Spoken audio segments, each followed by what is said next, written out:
and says, Katie, you might like poetry. I don't know if you knew I made you as poetry. Right? Michael, when is the last time you thought of yourself as other than this morning on the 8th of September? How any of the rest of thinking to yourself, I haven't really thought of it that way. But what if God knew exactly what God was doing and knew that the world needed to be filled with his poetry, filled with his art? So that people would be, we use the term arrested by it, slowed down by it, would have to contemplate it. So now let's transition for a minute. There's all kinds of people living in Israel in the first century. You realize it wasn't just like 12 guys wandering around with Jesus. It wasn't even the cast of The Chosen, where it's a cast of thousands. There's hundreds of thousands of people living there around the Mediterranean, where there's millions of people.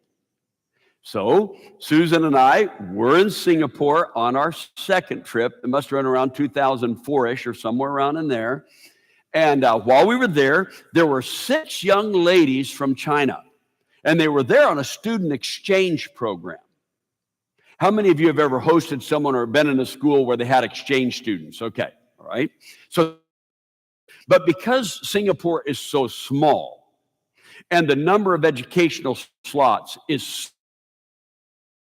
gets to be an exchange student there, the number is extremely small, okay? So these are 6 super sharp students.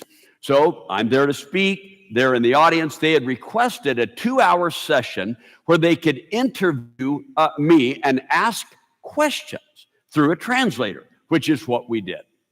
And these high school students were asking questions, and specifically, they knew I was speaking about Jesus. They asked questions about Jesus, right? Because I knew that interview was coming, I processed in my mind how to approach it, and this is how I approached it. I said, there are many things that I would want you to consider about Jesus, but I would rather you go home with a set of questions. And here they are. Number 1, why would anyone care about an itinerant preacher who lived at the east end of the Mediterranean Sea in the first century? Why would anyone care about that?